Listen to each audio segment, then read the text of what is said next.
आज फ्राइडे हफ्ते का आखिरी कारोबारी दिन और ये पूरा हफ्ता बाजार के लिए कुछ अच्छा नहीं रहा। बाजार की क्लोजिंग जो हुई है गिरावट के साथ होती हुई नजर आई है। आज भी बाजार में भारी प्रेशर आज देखने को मिल रहा है और 2 जनवरी को निफ्टी ने जो 26,328 का हाई टच किया था उसके मुकाबले देखें तो बाजार इस वक्त 500 से 600 पॉइंट्स नीचे आ चुका है। और लाइव मार्केट अगर हम इस वक्त नज़र डालें लाइव मार्केट के ऊपर तो इस वक्त निफ्टी करीब करीब 200 पॉइंट्स की गिरावट के साथ कारोबार करता हुआ नजर आ रहा है 25,693 पर। इसके अलावा सेंसेक्स में 600 पॉइंट्स की गिरावट है। निफ्टी बैंक नीचे है। आईटी में आज थोड़ी सी तेज़ी मामूली सी देखने को मिल रही है और स्मॉल कैप इंडेक्स आज नीचे है। अगर 1 जनवरी से लेकर 8 जनवरी तक का हम निफ्टी की परफॉर्मेंस देखें तो ये डिटेल आपके सामने है। 1 जनवरी और 2 जनवरी को जो क्लोजिंग है वो पॉजिटिव होते हुए नजर आई है। उसके बाद इस पूरे हफ्ते में 5 तारीख से लेकर 8 जनवरी तक बाजार की जो क्लोजिंग है वो भारी गिरावट के साथ होती हुई नजर आई है और आज भी बाजार में प्रेशर है। और इस प्रेशर के पीछे कहीं ना कहीं जो खबर है वो ग्लोबल खबरें मानी जा रही हैं। एक जो यूएस ने वेनेजुएला पर जो अटैक किया उसको रीज़न माना जा रहा है। कल एक बड़ी खबर आई कि जिसमें डोनाल्ड ट्रंप साहब ने एक बार फिर से धमकी देते हुए कहा कि वो 500% तक का टैरिफ भी लगा सकते हैं भारत के ऊपर भी, साथ ही चाइना और ब्राज़ील के ऊपर भी।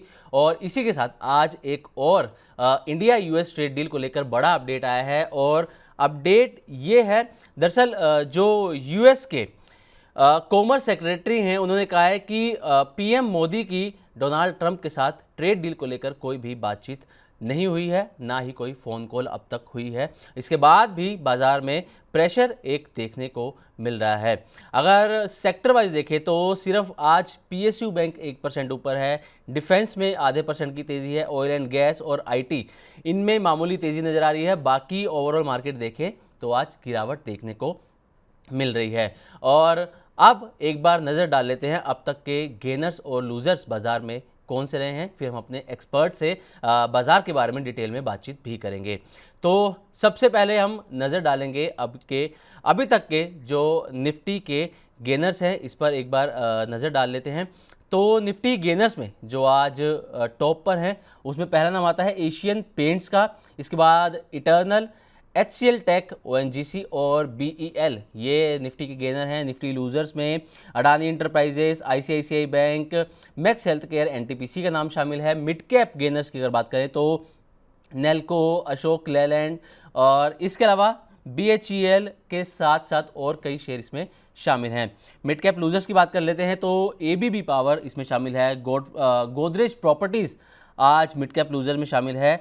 361 वॉम ये भी शामिल है। अब स्मॉल कैप गेनर्स पे अगर हम नज़र डालें तो स्मॉल कैप गेनर्स में पहला नाम आता है क्रिस्टल का और इसके बाद शंकरा बिल्डिंग का और इसके साथ तमाम शेयर्स हैं, तमाम कंपनियां हैं जो स्मॉल कैप के गेनर्स में शामिल है। स्मॉल कैप लूजर्स में शामिल है इसमें भी कई नाम शामिल हैं जिसके बारे में हम आगे डिटेल में इस कार्यक्रम के अंदर बातचीत करने वाले हैं। और इस वक्त हमारे साथ मार्केट पर बातचीत करने के लिए जुड़ चुकी हैं आस्था जैन मैम। आस्था मैम आपका बहुत बहुत स्वागत है मनी 9 पर। जी बिल्कुल। गुड आफ्टरनून और धन्यवाद मुझे शो पे बुलाने के लिए। तो आस्था मैम सबसे पहले आपसे यही जानना चाहेंगे कि साल की जब शुरुआत हुई 2 दिन तो हमें बहुत अच्छे नजर आए। लास्ट फ्राइडे भी देखें तो ज़बरदस्त रैली बाजार में देखने को मिली। निफ्टी ने नया 52 वीक हाई भी टच कर लिया। उसके बाद बैंक निफ्टी ने भी नया हाई टच कर लिया। लेकिन ये जो पूरा हफ्ता रहा है ये पूरा हफ्ता बाजार के लिए अच्छा नहीं रहा। अच्छी खासी बिकवाली बाजार में देखने को मिल रही है। तो इसके पीछे कौन से फैक्टर्स बड़े आप मानती हैं मैम जिसकी वजह से बाजार में ये प्रेशर देखने को मिल रहा है? हाँ जी बिल्कुल। देखिए, सबसे पहले तो जो जियो पॉलिटिकल कंसर्न्स बने हुए हैं वो मुझे जी। लगता है मार्केट्स को अभी भी थोड़ा सा तकलीफ दे रहे हैं। और स्पेशली अगर हम देखें तो जिस तरह से अब अमेरिका की तरफ से बयान आ रहे हैं 500% टैरिफ के, ये बात जरूर है कि वो सिर्फ इंडिया के लिए नहीं है, ब्राजील और चाइना भी इंक्लूडेड है। चाइना के लिए भी जो है भी बिल्कुल। रशियन ऑयल का इंपोर्ट करते हैं वो दोनों कंट्रीज भी इंक्लूडेड है। बट स्टिल मुझे लगता है कि मार्केट्स को ये चीजें बिल्कुल पसंद नहीं है, क्योंकि मार्केट चाह रहा था कि जो पहले पहले का टैरिफ लगा है उसमें ही कुछ कटौती हो जाए, तो उसकी राह जी। में मार्केट था। और अब जिस तरह के बयान वापस आ रहे हैं, मुझे लगता है कि मार्केट्स ने उस बयानों को अच्छे से नहीं लिया है, और जो ये रिएक्शन आया है ये मेनली उसके चलते है। तो मुझे लगता है कि अभी जो जियो पॉलिटिकल इश्यूज हो रहे हैं वो मार्केट्स को अभी भी एक अच्छी पोजीशन में नहीं रख पा रहे हैं।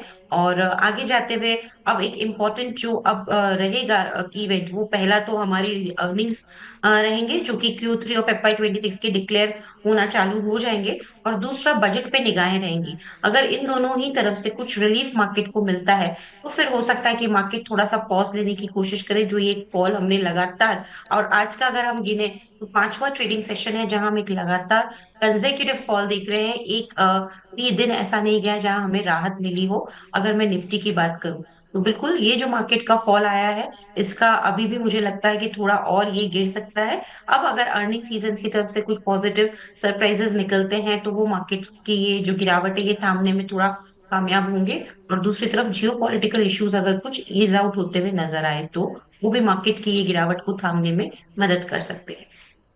ओके, तो आसर मैम, आपने जिक्र किया जो कल डोनाल्ड ट्रंप ने 500% टैरिफ लगाने की बात करी। अब आज इंडिया यूएस ट्रेड डील पर एक और अपडेट भी आया है, जिसमें यूनाइटेड स्टेट्स के जो कॉमर्स सेक्रेटरी हैं उन्होंने ये कहा है कि जो इंडिया यूएस ट्रेड डील है उसको लेकर कि पीएम मोदी ने डोनाल्ड ट्रंप से कोई बातचीत नहीं हुई है, कोई कॉल नहीं हुई है। ये एक अपडेट आया है, और इसके बाद जो है आज हमने देखा बाजार के अंदर थोड़ी गिरावट और ज़्यादा बढ़ती हुई नजर आई है। तो क्या आपको लगता है कि इस तरीके के जो बयान लगातार आ रहे हैं, या जो यूएस वेनेजुएला वाला जो क्राइसिस ये चल रहा है, ये लॉन्ग टर्म इम्पैक्ट बाजार पर कहीं ना कहीं डाल सकता है, या फिर ये शॉर्ट टर्म तक ही सीमित रहने वाला है? देखिए अभी हाल फिलहाल में तो शॉर्ट टर्म हम इसे मानेंगे, लेकिन अगर इसमें कोई भी राहत नहीं आई और ये बयान कंटिन्यू जारी होते हुए नजर आए ट्रम्प की तरफ से, तो डेफिनेटली मार्केट्स के लिए वो एक थोड़ा सा अच्छा इम्पैक्ट क्रिएट नहीं करेंगे, और मीडियम टर्म तक भी अपन देख सकते हैं कि मार्केट में इसका असर आएगा। तो मुझे ऐसा लगता है, क्योंकि अब अगर यहाँ पे ट्रेड जो डील है उस पे अगर कोई भी पॉजिटिव न्यूज आती है तो वो बिल्कुल यहाँ पे सक्षम होगी मार्केट को थोड़ा रिलीफ देने के लिए। लेकिन अगर उस फ्रंट पे इस तरह का, क्योंकि ये सिर्फ एक बॉडी लैंग्वेज दर्शाता है, देखिए कि अभी तक जो भी सिचुएशन हो रही है तो इंडिया किस तरह से रिएक्ट कर रहा है, तो एक आइडिया लगता है इंडिया की तरफ से क्या रिएक्शंस आ रहे हैं। तो मुझे लगता है कि कुछ भी एक पॉजिटिव रिएक्शन अगर हुआ तो डेफिनेटली वो मार्केट की गिरावट को थोड़ा सा थामने में वो भी कामयाब होगा। तो हम लोग सब इसी चीज के इंतजार में हैं। और मेरे हिसाब से अगर ये चीज जल्दी सॉर्ट आउट नहीं हुई तो, क्योंकि इसका इम्पैक्ट अब देखा जाए तो हमारी इकोनॉमी पे भी पड़ने लगेगा धीरे धीरे, तो उससे अर्निंग्स भी अफेक्ट होने लगेंगे। तो ये एक पूरा चेन रिएक्शन है जो हमें देखने को मिलेगा। तो इसीलिए इसका जल्द से जल्द सॉर्ट आउट होना काफी काफी अहम बन जाता है। तो मैम फिर ये सवाल निवेशकों का यही है, इन्वेस्टर्स का सवाल, ट्रेडर्स का सवाल, रिटेल इन्वेस्टर्स हैं, सवाल यही है कि फिर बाजार में जो ये माहौल लगातार चल रहा है इसके बीच में कारोबार किस तरीके से किया जाए, किस सेक्टर को देखा जाए या किस कंपनी को देखा जाए, किस तरीके से कारोबार किया जाए बाजार के अंदर? कि अभी इसमें कारोबार करने में तो ये कि थोड़ा सा रुक जाइए। अगर हमारे जो रिस्क अवर्स ट्रेडर्स हैं जी। और इन्वेस्टर्स हैं वो चाहे तो अभी रिस्क ना लें और थोड़ा सा रुक जाए, नतीजे भी साथ में आने चालू हो जाएंगे तो उनको देख के कुछ एक कॉल ले, तो वो एक थोड़ा मुझे लगता है सोचा समझा डिसीजन हो सकता है। तो पहली चीज तो ये है कि अभी इसमें कूदे ना, थोड़ा सा रुक जाइए, रिस्क अभी ना ले, क्योंकि जिस तरह का माहौल बना हुआ है मुझे लगता है कि थोड़ा रिस्की ट्रेड हो सकता है अगर हम इस तरह अभी जस्ट इसमें एंटर करते हैं इस मोमेंट ऑफ टाइम पे, ये सोच के कि यहाँ से मार्केट बॉटम आउट हो चुका है और हमें एक अच्छी तेजी देखने को मिलेगी। उसके लिए कुछ एक लेवल्स पार होना जरूरी है, तो अभी जस्ट वेट एंड वॉच करें, रिस्क ना लें। आने वाले टाइम में अब डिफेंस पे एक बहुत बड़ी नजर रखी जा सकती है।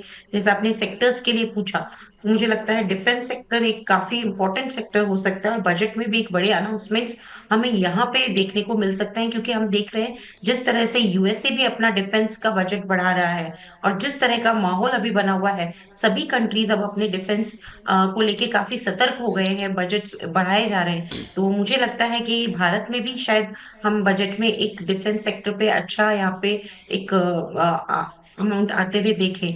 तो डिफेंस स्टॉक्स मुझे काफी ज्यादा पसंद आ रहे हैं at this point of time. उसके अलावा जो सेक्टर पसंद आता है वो यहाँ पे रह सकता है ऑटोमोबाइल का।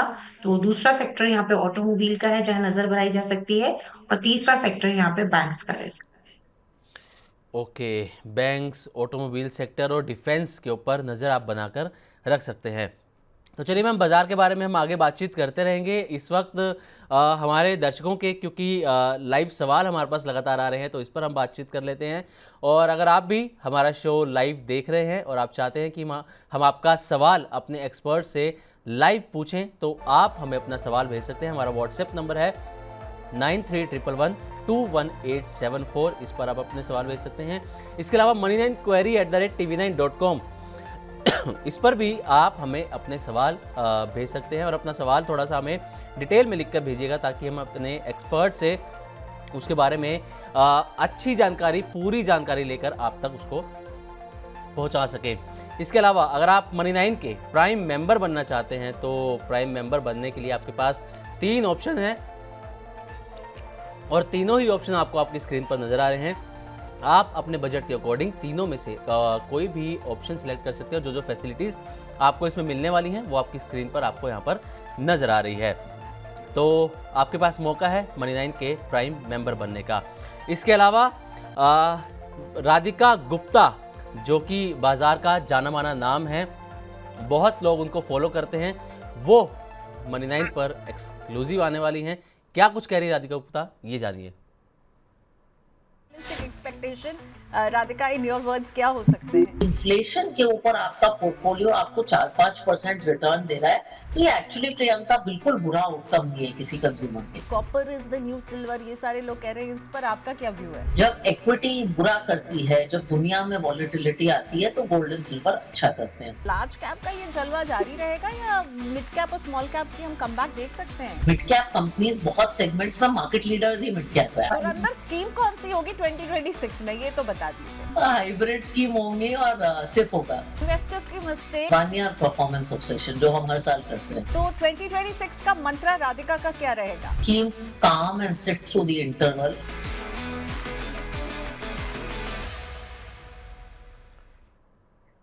तो ये थी राधिका गुप्ता, जिन्हें आप मनी9 पर डिटेल में इनके साथ बातचीत आप जो है वो सुन सकते हैं। और अब जो लोग मनी9 के प्राइम मेंबर हैं, उनके पास मौका है अपने सवाल हमारे एक्सपर्ट से पूछने का, क्योंकि हम मनी9 के प्राइम मेंबर्स के लिए एक्सक्लूसिव शो लेकर आते हैं। कल यानी कि 10 जनवरी को दोपहर 12 बजे मनी9 के प्राइम मेंबर्स के लिए हम शो लेकर आ रहे हैं, जिसमें मार्केट एक्सपर्ट विपिन डिक्सेना हमारे साथ जुड़ने वाले हैं और आपके सभी सवालों का यहाँ पर जवाब मिलने वाला है। तो चलिए, अब वक्त हो गया कार्यक्रम में आगे बढ़ने का, और क्योंकि दर्शकों के लाइव सवाल आ रहे हैं, इसलिए आस्था मैम से हम एक एक करके सवाल लेते हैं अपने दर्शकों के और उनसे डिटेल में बातचीत भी करते हैं। तो चलिए, सबसे पहला सवाल हम यहाँ पर लेते हैं मैम। एक सवाल हमारे पास, पहला ही सवाल सुज़लोन पर आ गया है। अब ये पूछ रहे हैं कि सुज़लोन के इनके पास शेयर हैं 1728 और 52 रुपये पर इनकी खरीदारी है। इसमें इनको क्या करना चाहिए? और HFCL, वो भी शेयर इनके पास हैं 68 रुपये पर इनकी खरीदारी है। अभी बोल रहे हैं कि दोनों में ही लॉस में चल रहे हैं, तो क्या करें दोनों शेयर्स के अंदर मैम? जी बिल्कुल, देखिए सबसे पहले हम सुजलॉन की बात करें जी। तो थोड़ा सा अभी जिस तरह का मार्केट का मूड माहौल है, मुझे लगता है सबसे पहले तो जो भी अपनी अवधि है, ये जो नजरिया है समय का, वो बढ़ा दें। क्योंकि अभी छोटे समय में हमें यहाँ पे बहुत बड़े गेन्स होंगे या अच्छे गेन होंगे, ये कहना या ये कयास लगाना थोड़ा जल्दबाजी होगी। तो पहली चीज, अगर आपका होराइजन स्मॉल टाइम का है, तो उसे आप बढ़ा के मिड टर्म कर दीजिए या लॉन्ग टर्म कर दीजिए। अब मैं सुजलॉन की बात करती हूँ तो 52 पे खरीदारी की है, 49.60 यानी कि 50 के आसपास चल रहा है। ये स्टॉक थोड़ा सा वीक हो चुका है। मुझे लगता है कि थोड़ी वीकनेस और हमको ये काउंटर दिखाता हुआ नजर आएगा, जिसमें कि नेक्स्ट लेवल मुझे लगता है जो रहेगा वो 46 का रहेगा। तो 46 तक जाने की भी कोशिश ये काउंटर कर सकता है, इस लेवल को जरूर ध्यान रखें। लेकिन मुझे नहीं लगता कि 40 से नीचे ये जाएगा। तो यहाँ पे आप चाहें तो एक 40 रुपए का, यानी कि 40 रुपए का एक स्टॉप लॉस लगा के लंबे समय के लिए इस काउंटर को होल्ड करके रखिए, छोटी अवधि के लिए ना करें। छोटी अवधि में मुझे लगता है कि थोड़ी गिरावट और देखने को मिलेगी, क्योंकि अभी चल रहा है 50, 46 तक जाने की उम्मीद हम कर रहे हैं। तो 40 का एक स्टॉप लॉस थोड़ा सा डीप लगेगा, लेकिन ये एक ऐसा काउंटर है कि जब ये वापस चलने लगता है तो अच्छा तेज भी हो जाता है। 40 के स्टॉप लॉस के साथ बने रहें और टारगेट अब इसमें जो रखेंगे इनिशियली, मुझे लगता है पहला टारगेट ही यहाँ पे 54 रुपए का है, क्योंकि 54 रुपए पे बड़ा रेसिस्टेंस है। बहुत समय से ये 54 को पार नहीं कर पा रहा। पहला ये 54 हासिल करेगा, उसके बाद और तेज होगा। और इनकी खरीद 52 रुपए की है, तो टारगेट अभी 54 का 52 से ऊपर ही आ रहा है। लेकिन यहाँ पेशेंस रखना पड़ेगा और समय सीमा यहाँ पे बढ़ानी पड़ेगी, मिड टर्म रखना पड़ेगा। दूसरा सवाल इनका कौन से काउंटर पे था? HFCL पर मैम। HFCL, जी बिल्कुल। जी। HFCL की अगर हम यहाँ पे बात करें, तो जिस तरह से हमने एक मूवमेंट यहाँ पे HFCL में देखा है, मुझे लगता है गिरावट तो ये भी आगे दिखा सकता है। ये काउंटर भी वीक लग रहा है, 65 के आसपास चल रहा है। एक बार 60 तक जाने की कोशिश कर सकता है। 60 के नीचे जाने के यहाँ पे उम्मीद काफी कम है। तो मुझे ऐसा लगता है कि एक बार चाहे तो 60 का ही एक स्टॉप लॉस लगा ले, 60 का स्टॉप लॉस लगा के पोजिशंस में बने रहें। ये भी वापस से तेज हुआ तो इनको इनकी कॉस्ट प्राइस दिखाता हुआ नजर आएगा। लेकिन दोनों ही केसेस में बात एक ही है कि पेशेंटली होल्ड करना पड़ेगा, छोटी अवधि में नहीं, लेकिन मध्यम अवधि में इनके लेवल्स देखने को मिलेंगे। ओके, तो सुजलोन में 40 रुपये का स्टॉप लॉस और HFCL के अंदर 60 रुपये का स्टॉप लॉस लगाकर चल सकते हैं। अगला सवाल हमारे पास अवनीश जी का आया है। मैम अवनीश जी बोल रहे हैं, इनका सवाल है इरेडा पर। इरेडा के आज रिजल्ट भी आने हैं। इनका सवाल भी यही है कि इरेडा ने आज दिल तोड़ दिया है। रिजल्ट के वक्त लगातार शेयर टूटता हुआ नज़र आ रहा है और ये कह रहे हैं कि इन्होंने 176 रुपये पर ख़रीदे थे शेयर इरेडा के। अब काफ़ी गिर चुका है शेयर, तो अब ये एग्जिट करें या फिर होल्ड करें मैम? ये अब रिजल्ट क्योंकि आने ही वाले हैं, तो रिजल्ट से पहले एग्जिट करने की सलाह तो नहीं रहेगी। एक बार रिजल्ट्स देख लेते हैं, उसके बाद अगर इसमें कोई डिसीजन लेंगे तो वो थोड़ा समझदारी वाला डिसीजन होगा, क्योंकि तब तक हमारे पास रिजल्ट के भी अनुमान आ चुके होंगे, रिजल्ट्स भी आ ही चुके होंगे। तो अभी ना इसमें निकलने की कोशिश करें। रिजल्ट्स आने के बाद चाहे तो अपनी क्वेरी वापस इसी शो में पूछवा लें। बाकी मेरे हिसाब से अभी इसमें एक स्टॉप लॉस के साथ बैठ जाए। और स्टॉप लॉस अभी आ रहा है 129 के लेवल पे, चल रहा है 137, और 129 का स्टॉप लॉस लगा के अभी अपनी पोजीशन को होल्ड करे। ऊपर में मुझे लगता है एक बार तेजी लौटी तो 150 का लेवल पार करेगा और उसके बाद 160 का लेवल पार करेगा। तो ये दो टारगेट्स के लिए जस्ट होल्ड करने की सलाह है, और रिजल्ट से पहले निकलने की हिदायत नहीं है।